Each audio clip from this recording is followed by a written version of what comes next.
Hey folks, Tom Norfleet with www.citizenshipquickly.com. Want to talk to you today about the fractional units and as a way to get citizenship by investment. It's quite frequently used in the Caribbean right now, especially in countries that are like St. Kitts and Dominica that are hitting the lower limits right at $200,000 to get citizenship and a passport as an investment in property. Now, there are two different ways you can get fractional units. One is by owning a fraction of the actual development.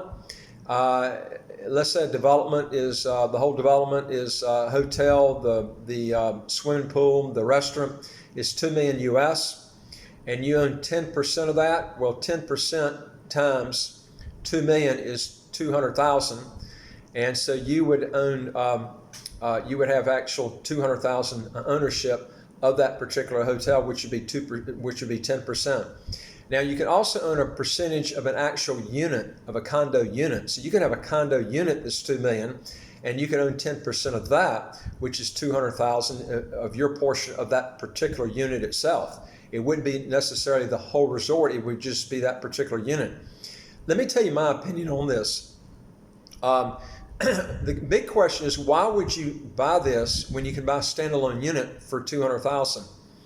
Because you can get units for 200,000. They might not be as fancy in a 5-star resort, but I can tell you, when time comes for you to sell, it's going to be a lot easier to sell them. Okay, I can tell you that as a fact.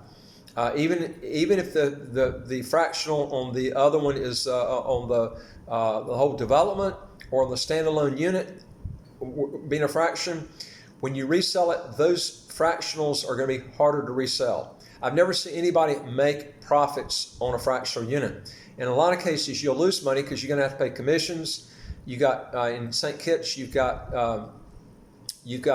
fees for real estate fees of 2% to buy, 2% to sell, and then you're going to have a stamp duty of 10%. So when you add up all that, plus the units probably drop, because a lot of these fractional units are like cars. They drop in value after you buy them. I've got a brother that owns 2 of them that he bought in 1980. He can't sell them for less than what he paid for them. Now, these are timeshare units he bought, but they work the same way. No matter what anybody tells you, fractional units and timesharing is the same. It's the same bird. They can say you own a portion of the title with fractional, whereas you don't with time sharing, because you own only the time itself during the year. You don't hold title to a condo with a time sharing. It's the same thing. It's just as hard to sell one as the other. Okay, these are big key things. Plus, the problem you have with fractional, if you go in and you buy a fractional unit and the developer goes bankrupt, you could lose all your money. Whereas with a condo, and you own the whole condo yourself, and you buy the condo, even if the rest of the development is not finished, you've got title to that condo. And if and when that other part is finished one day, the bank takes over and resells it or whatever, and they finish out the project. But even if they don't finish the project out, you at least got title to your condo there. Whereas with fractional, the SEC in the U.S. use it as a security. The reason they do is all the profits and losses are shared among all the different fractional owners. And you share the profits, but you also share in the losses. With standalone units, you don't have that type of issue. So these are things that you have to think about when you're looking at this. So anyway, these are things that I would advise you to look at and really study before you go into one of these, because you could lose a lot of money if you don't really take your time in analyzing this. If you got a question or comment, put it below, and do 3 things that would really help you out quite a bit.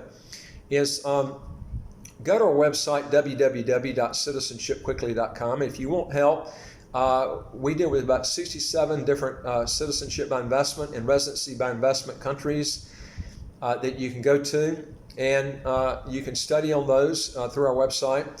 And you can, if you want help, fill out the questionnaire and send it back to us, and we'll help you there.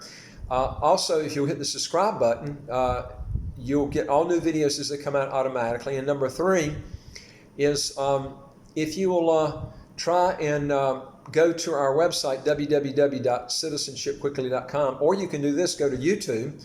youtube.com, and the search bar, just put in www.citizenshipquickly.com, and you'll pull up all of our videos on YouTube automatically. I'll look forward to talking to you on the next video. Take care.